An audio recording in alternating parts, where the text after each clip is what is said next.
Hello मेरे प्यारे साथियों, बंटू ऑनलाइन क्लासेस में आपका स्वागत है। तो आइए जानते हैं पार्ट 12 के बारे में। संस्कृत में कर्ण से दान वीरता। देखिए, कहा जाता है कर्ण का जन्म कवच और कुंडल के साथ हुआ था। कर्ण का जन्म कैसे हुआ? कवच और कुंडल के साथ। चलते हैं। कर्ण जब जन्म नहीं लेता है तो उससे पीछे थोड़ा एक स्टोरी है, सुन लीजिए, मजा आएगा आपको। कर्ण की माता का नाम था कुंती, जिन्होंने कर्ण को क्या किए? जन्म दिए। कुंती जो थी एक राजा की पुत्री थी, कुंती भोज की। कहा जाता है कि जब उनके राज्य में एक दुर्वासा नाम का ऋषि आता है, वह कुंती की सेवा भाव से बड़ा प्रसन्न होते हैं। जब कुंती की सेवा भाव से बड़ा प्रसन्न होते हैं तो दुर्वासा ऋषि जो है कुंती का भविष्य देख लेते हैं। जब भविष्य देखते हैं तो वो चाहते हैं कि जब वे मेरी सेवा इतना की है तो हम इसे कुछ ना कुछ देते हैं। तो उन्होंने क्या किए? एक ऐसा मंत्र दिए, वो ऐसा एक अमोघ अस्त्र, मतलब कि मंत्र था, एक यह अस्त्र मान लीजिए, ऐसा कि जिसका बार कभी खाली नहीं जाए। उससे क्या होता था, जो भी देवता को बुलाया जाए वह प्रसाद के तौर पर एक पुत्र को दान में देगा कुंती को। अब इस तरह का बात हुआ तो कुंती को जब वह वरदान मिला तथा वह मंत्र दिया गया तो दुर्वासा ऋषि चले गए। तो कुछ दिन के बाद कुंती क्या करती है कि वह मंत्र को चेक करना चाहती थी कि क्या वह मंत्र वास्तविक में सही है या गलत। तब वह क्या करती है, सूर्य को जब जल अर्पण कर रही थी तब उसी समय क्या करती है, वो मंत्र का उच्चारण करके सूर्य भगवान को बुला लेती है। अब जब सूर्य भगवान आए तो मंत्र पर इतना अति था कि उसे सूर्य भगवान को एक पुत्र देना ही पड़ा। तो वही पुत्र था आपका कर्ण, जिसका जन्म हुआ था कवच और कुंडल के साथ। उस समय कुंती जो थी कुंवारी अवस्था में थी। जब कुंवारी अवस्था में थी तो वह अपने दासी को कहकर इसे क्या करती है, गंगा में प्रवाहित कर देती है। जब गंगा में प्रवाहित करती है तो वह चला आता है दहकर आपका दूसरे राज। जब दूसरे राज आता है तो अधीरथ नाम का सारथी जो था उस बच्चे को गंगा माँ के नदी से निकाल लाता है।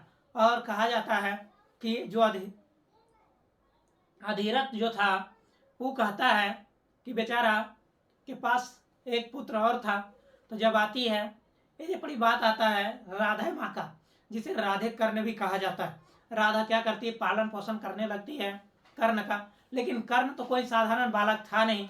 उसका प्रकाश का आप बताइए, सूर्य का प्रकाश क्या कोई रोक सकता है? नहीं ना। तो इस तरह कर्ण का बाहुबल और सामर्थ्य को कोई रोक नहीं सकेगा। अब देखिए आगे चलते हैं कहानी की ओर। जब कर्ण कवच और कुंडल के साथ जन्म लेता है तो वह जो था अधीरथ जो था अधीरथ वो शूद्र था। क्या था आपका? शूद्र जाति में आता था। किस जाति में? उस समय देखिए 4 जातियों का वर्णन है, ब्राह्मण, क्षत्रिय, शूद्र और वैश्य। ये 4 जाति था आपका। कौन कौन? ब्राह्मण, क्षत्रिय, शूद्र और वैश्य। जब ये जाति थे तो बात आता है कि उस समय क्षत्रिय ही केवल धनुष विद्या सीख सकता था, ब्राह्मण मंत्र उच्चारण कर सकता था, वैश्य जो है आपका सेवा करता था, शूद्र जो है राज के दरबार में राजा के दरबारी के काम करता था। ये सब तरह का परंपराएं थी। उसी समय कहा जाता है कि कर्ण जब गया तो उसके सामर्थ्य की अतुल्य था। सामर्थ्य क्या था? अतुल्य, जिसकी तुलना ना किया जाए इस दुनिया में। एक ऐसा मणि या हीरा जिसका कीमत लगाना नामुमकिन हो। जैसे कहा जाता है कोहनूर, कोहनूर का कीमत कोई नहीं लगा सकता, उसी तरह कर्ण के बाहुबल और क्षमता को कोई नाप ना सका। तो इस कहानी के माध्यम से बताया जाता है कि कर्ण जब कवच और कुंडल के साथ पैदा हुआ तो यह देखिए इतना संघर्ष किए हैं। जैसे हम लोग जानते हैं कि बाबा साहेब अम्बेडकर ने छुआछूत और जाति प्रथा को मिटाने के लिए इतना योगदान दिए कि जिसकी कोई तुलना नहीं किया जा सकता। तो उस समय पौराणिक काल में कर्ण का जीवन भी उतना ही महत्वपूर्ण है जितना बाबा साहेब अम्बेडकर का। चलिए अब जानते हैं कर्ण के माता का नाम आपका हो गया कुंती, माता का नाम कुंती, और पिता जो हो गए हैं सूर्यदेव। पिता कौन हो गए हैं आपका? सूर्यदेव। अब कहता है जब पिता सूर्यदेव थे तब यहाँ कहानी आगे बढ़ता है। कर्ण के गुरु का नाम था परशुराम। कर्ण का गुरु का नाम था परशुराम। वो धनुष विद्या में इतने पारंगत हो गए कि उस समय में कहा जाता है कि कर्ण को युद्ध में हराना नामुमकिन ही नहीं, असंभव कार्य था। जैसे कोई व्यक्ति कहे कि आसमान से तारे तोड़कर जमीन पर लाना, यह बहुत ही दुर्लभ कार्य है। उसी तरह अगर जो आमने सामने का युद्ध हो तो कर्ण को कोई हरा दे, ऐसा व्यक्ति महाभारत काल में नहीं हुआ था। अब बात आता है कि श्री कृष्ण भगवान भी नहीं, श्री कृष्ण भगवान तो स्वयं विष्णु का अवतार है, उनकी लीला तो अपरंपार है, ये नहीं कहा जा सकता। साधारण मानव के लिए तो यह असंभव कार्य था, देवता के लिए भी असंभव कार्य था। केवल ब्रह्मा, विष्णु और महेश को छोड़कर कोई भी देवता अगर जो आमने सामने आए तो कर्ण को हराना नामुमकिन था। यहाँ तक कि इंद्र भगवान भी क्या किए थे, कर्ण को नहीं हरा पाए थे। अब बात आता है कि कर्ण के पास बहुत सारे दिव्य अस्त्र थे, लेकिन कवच और कुंडल बहुत बड़ा महत्वपूर्ण था। उनको देवता, नातासुर, तीनों लोक का व्यक्ति मिलकर भी नहीं हरा सकता था। वह क्या था? दुर्योधन का मित्र था। कर्ण दुर्योधन का मित्र था। कर्ण दुर्योधन का मित्र था। अब देखिए बात आता है कि दुर्योधन के पिता का नाम, माता का नाम गंधारी और पिता का नाम तुम्हारा नाम आता है, याद देखिए बताते हैं। तो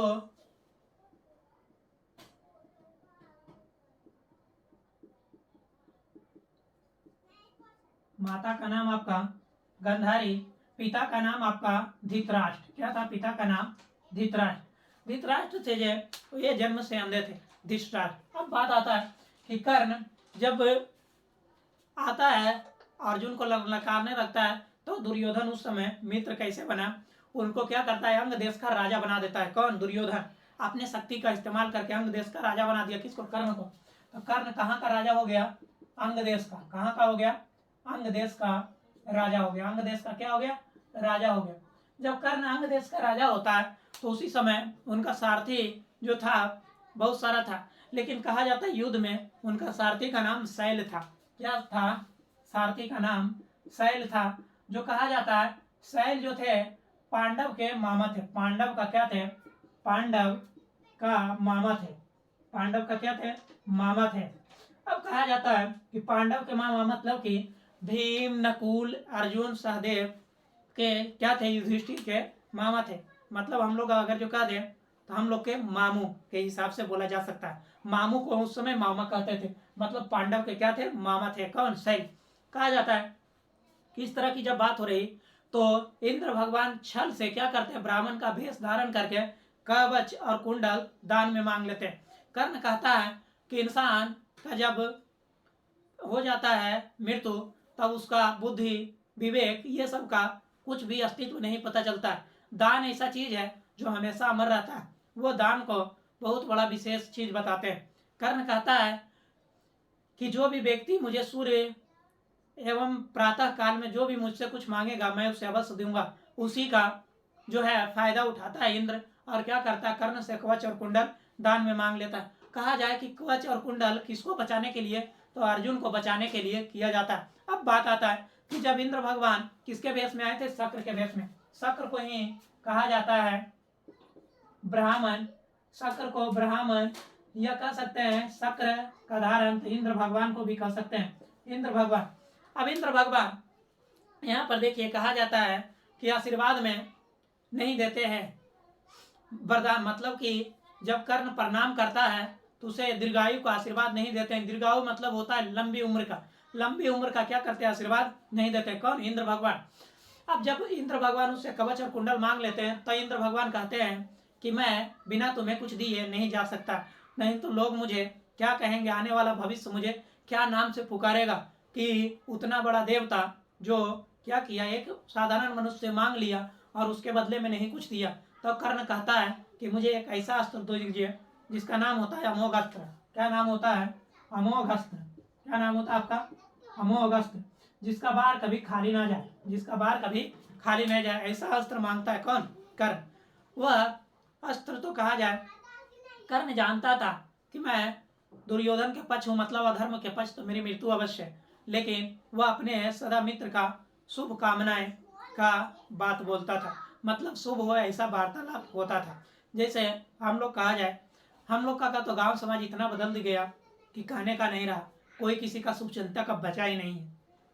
देखिए अब यहाँ बात आता है, जब कर्ण से मांगने आता है इंद्र, मतलब ब्राह्मण का वेश में, पहले बार क्या करता है कर्ण, गाय देने की बात करता है, दूसरी बार घोड़ा, तीसरी बार हाथी, चौथे बार सोना, पांचवा बार पृथ्वी, छठे बार में कहता है मैं अपने जितना भी पुण्य फल कमाया सब देता हूँ, लास्ट में कहता है कवच और कुंडल देता हूँ, इससे बड़ा मेरे पास कुछ नहीं।